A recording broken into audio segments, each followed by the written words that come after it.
Bonjour à tous et à toutes. Donc, je me présente, Arnaud Didier, Bureau Veritas. Je suis le manager opérationnel du service maîtrise des risques HSE, donc chez Bureau Veritas, sur le secteur Alsace-Lorraine. Et donc, j'ai une équipe de consultants en environnement, experts en environnement, qui mènent des études de danger, des études d'impact, des études de risques industriels pour donc des clients qui sont principalement donc des clients installations classées pour la protection de l'environnement. Donc la présentation elle sera suivie après par mes deux collègues ici présents, Quentin Ribert et Manon Sauzade, sur la partie premier prélèvement suite à incendie. Donc moi je vais vous parler déjà en introduction de la réglementation suite qu'on appelle post-suprisol, suite à cet accident majeur. Sur le site Lubrizol, près de Rouen, à Rouen, qui a lieu donc maintenant en 3 ans, c'était le 26 septembre 2019. Donc, avant de commencer, on va faire aussi un petit retour justement sur cet accident pour comprendre aussi un peu l'objectif de législateur dans ces nouveaux textes réglementaires. Donc, ce que j'ai pu lire, je dirais, dans la presse, même si aujourd'hui l'enquête n'est pas finalisée, on n'a pas totalement l'information sur les raisons et l'origine de l'accident. On a quand même, je dirais, l'enquête qui cible le fait que sur ce site, donc à proximité de Rouen, site sur lequel on avait la société, l'entreprise Lubrizol, qui est une société classée Seveso seuil haut, qui fabrique des additifs pour lubrifiants. À côté, un autre site industriel, Normandie Logistique, qui lui était une installation classée soumise à déclaration et qui s'occupait donc du stockage justement des additifs lubrifiants fabriqués par Lubrizol. Donc ces deux sites étaient jointifs. Donc, d'après l'enquête, le départ du feu serait à l'origine sur le site de Normandie Logistique et donc se serait propagé au site Lubrizol.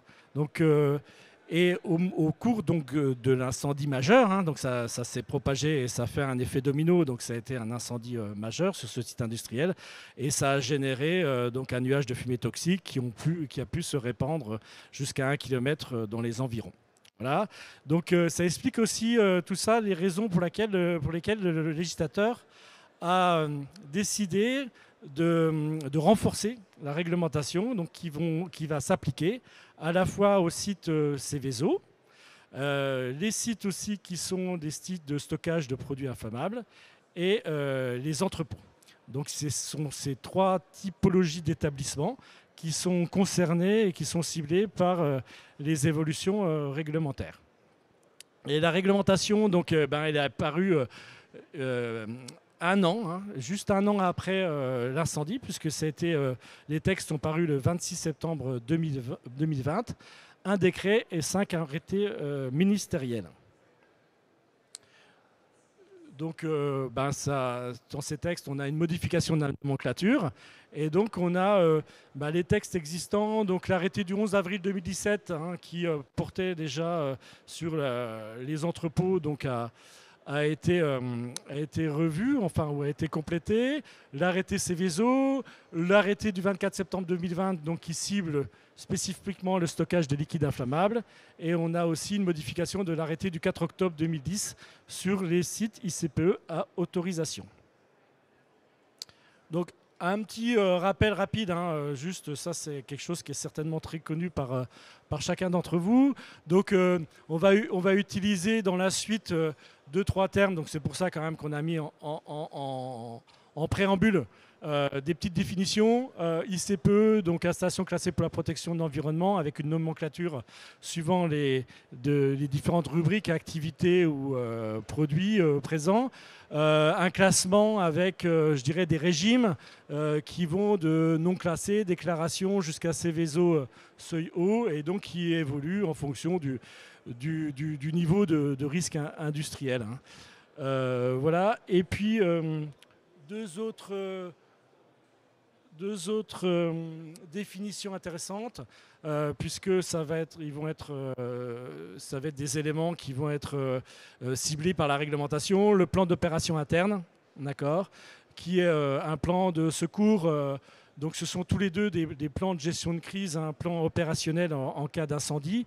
POI, donc ça s'adresse justement au site Seveso avec un plan d'opération interne, donc un secours pour l'intérieur de l'établissement, donc élaboré par l'exploitant, qui définit les méthodes, l'organisation, l'intervention donc en cas d'incendie, et qui reprend surtout les scénarios définis dans l'étude de danger.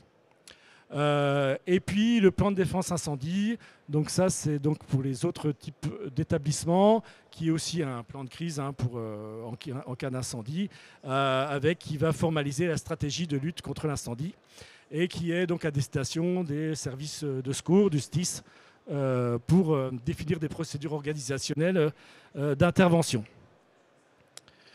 Donc derrière, on va dérouler le diaporama suivant ces trois typologies d'établissements concernés. Donc les établissements Seveso, les établissements qui stockent des produits inflammables et les établissements entrepôts, tout type de stockage.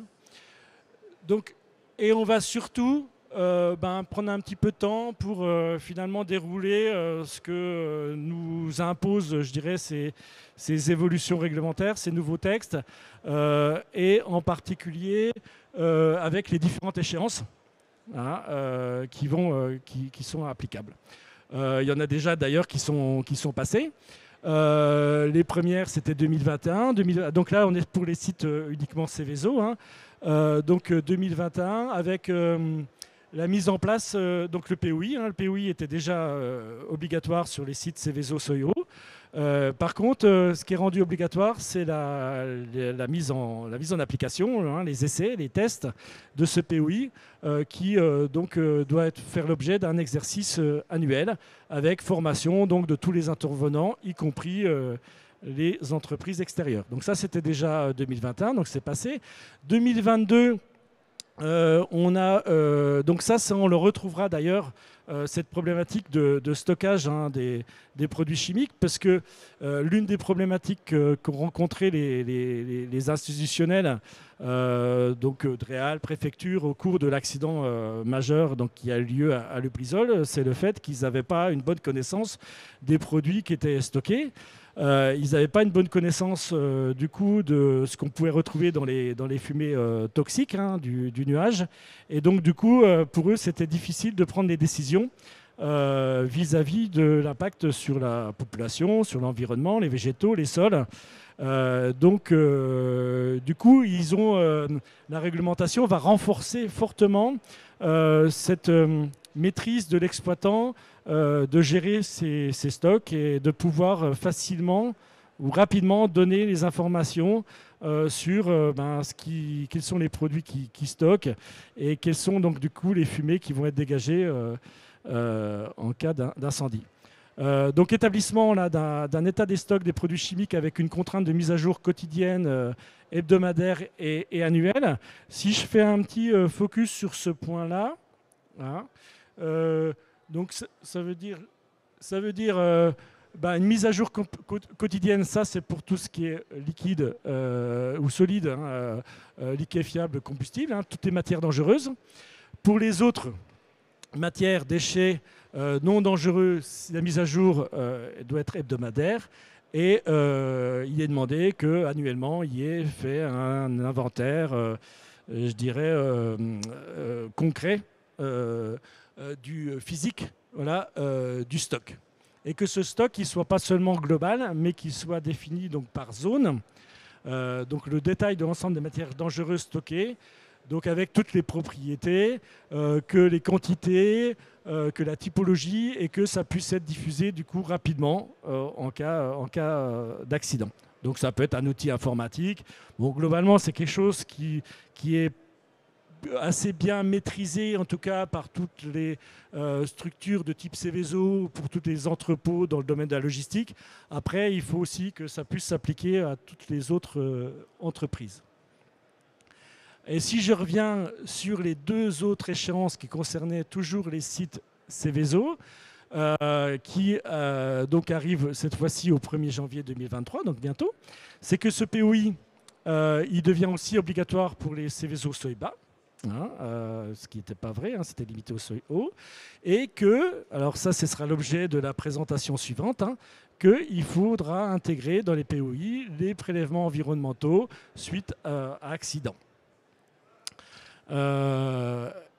Voilà, et on aura aussi pour 2025, donc ça c'est un point un petit peu particulier, c'est que on s'est rendu compte au cours de cet incendie donc du site Lubrizol, c'était pas seulement dans un incendie majeur comme celui-ci, les produits se décomposent.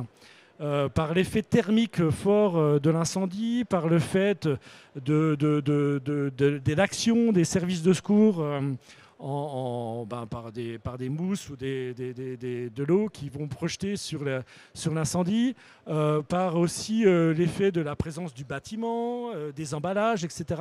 Et donc du coup, on ne va pas retrouver dans ces fumées toxiques uniquement les caractéristiques du produit que l'on aura identifié dans chaque fiche de données de sécurité donc individuelle, mais c'est l'ensemble qui va générer ce qu'on appelle une décomposition des fumées toxiques et qu'il va falloir du coup identifier. Donc ça, c'est vraiment une nouvelle spécificité qui a été identifiée et pas obligatoirement facile à mettre en œuvre. Donc c'est l'identification des produits de décomposition générés en cas d'incendie qu'il faudra aussi intégrer dans les études de danger. Et l'INERIS a mis en place, a déjà publié ou est en cours de parution de guides méthodologiques pour justement faire ce travail d'identification des produits de décomposition. Ok, donc ça, j'avais fait un focus. Donc après la partie Céveso, on va passer aussi donc, sur les établissements qu'on appelle stockage de liquide inflammable. Donc c'est les textes liquides inflammables. Donc ça concerne toutes ces rubriques ICPE pour lesquelles les sites sont soumis à autorisation. Donc 1436, 4330, etc. etc. Donc suivant les différentes combustibles liquides inflammables. Et donc on va retrouver un peu les mêmes problématiques. Alors à la fois la problématique stockage, donc qui vient, comme on l'a déjà vu ensemble pour les sites Céveso, donc même exigence, même contrainte. Donc établissement d'un état des stocks avec mise à jour quotidienne, hebdomadaire, inventaire annuel. Voilà. Donc un suivi rigoureux du stockage. Pour le 1er janvier 2023, la mise en place de mesures organisationnelles et donc à l'équivalent, je dirais, une stratégie incendie bien ciblée, donc retravaillée aussi, avec en plus, évidemment, le problématique qu'on a eu sur le site Lubrizol, donc l'effet domino, donc bien prendre en compte aussi le fait que si on a un stockage de liquide inflammable, de se mettre en relation, je dirais, avec les voisins, pour les établissements voisins, pour garantir que la maîtrise en cas d'effet thermique sur les voisins. Et puis 2026, de toujours avancer sur une stratégie de stockage pour justement limiter ce risque incendie. Autre typologie d'établissement aussi ciblée, ce sont tous les entrepôts. Donc il y a les rubriques concernées, c'est les rubriques 1510, 1511, 1530, etc. etc. Pour ces établissements, 2021, on avait aussi déjà la maîtrise, je dirais, de l'accès et la formation de tous les intervenants, un peu à l'identique de ce qu'on avait sur les sites Céveso. Voilà. Par contre, c'est ce qui est aussi assez évolutif et impactant, on va dire, sur ces sites, c'est le fait d'une refonte de la nomenclature et en particulier éviter ce qu'on appelle le saucissonnage entre les différentes rubriques, c'est-à-dire que certains exploitants se positionnaient volontairement ou involontairement, on va pas changer, mais se positionner en dessous des seuils de chacune des activités, d'accord? Donc en dessous des seuils, par exemple, des 15-11, des 15-30 et des 15-31. Hein. Donc au cumul, finalement, c'était des entrepôts à risque, mais en termes de réglementation, ils se retrouvaient en dessous des seuils, donc en dessous des obligations réglementaires. Donc ça a été un point qui a fait l'objet d'une modification de la nomenclature pour refaire un calcul global, pour éviter la prise en compte, enfin pour prendre en compte l'ensemble des stocks présents dans l'entrepôt. Et donc au 1er janvier 2022, il y avait ce travail à faire pour, au cas où qu'on dépasserait les nouveaux seuils identifiés, informer la préfecture de son nouveau classement. Hein. Donc d'ailleurs, j'avais ici un petit récap justement sur cette rubrique 15-10. Hein. Et comme je l'ai noté tout à l'heure, comme j'ai dit, éviter ce saucissonnage pour éviter un classement de spécialistes. Et donc voilà, donc définir le nouveau classement, informer donc la préfecture si on passe les seuils, et surtout l'échéance importante, parce que si on est amené à dépasser les seuils, pouvoir profiter ou pouvoir avoir l'antériorité du site et ne pas appliquer une réglementation pour un site nouveau. Donc voilà sur cette partie-là. Ce qu'on retrouve toujours pour la partie entrepôt, et qui est aussi très impactant, c'est la mise en place des plans de défense incendie qui n'étaient pas existants. Hein. Donc, plan de défense incendie pour les sites. Alors, pour les sites soumis à autorisation et enregistrement, et ainsi que déclaration, pardon. Donc, pour tous les sites, au 31 décembre 2023, ils devront posséder un plan de défense incendie. Au 1er janvier 2023, s'il y a des évolutions, ils devront remettre à jour leur étude de danger pour intégrer les produits de décomposition, dégagés lors de l'incendie, ce qu'on a vu précédemment sur les sites Céveso. Et à l'identique aussi, comme pour les sites qui étaient avec stockage de liquide inflammable, prendre en compte les effets dominos qu'il peut y avoir aussi avec les sites voisins. Donc une étude, je dirais aussi globale, des effets de l'incendie sur ces sites entrepôts, avec des échéances qui peuvent être différentes suivant leur régime, mais avec une finalité que à la fin de 2023, ils aient leur plan de défense incendie. Et on retrouvera aussi une évolution impactante pour les sites qui sont à autorisation, donc, puisqu'ils devront aussi faire l'objet des premiers prélèvements environnementaux suite en cas d'accident. OK. Et je crois que j'en ai fini. Donc, du coup, nous, Bureau Veritas, on peut vous accompagner sur différents sujets. On peut vous accompagner sur le bilan de classement pour les sites qui sont entrepôts, en fonction de ces nouveaux calculs et par rapport au seuil de stockage. On peut vous accompagner sur la gestion des stocks, des produits dangereux, des liquides inflammables. On peut vous accompagner sur toutes les études de décomposition des produits, dans le cadre de l'identification des caractéristiques des fumées toxiques. Et on peut vous accompagner sur la mise à jour des études de danger. Et bien sûr, sur la deuxième partie qui est faite par un autre des services de Bureau Veritas, qui est la partie des prélèvements environnementaux. Écoutez, merci. Merci pour votre attention.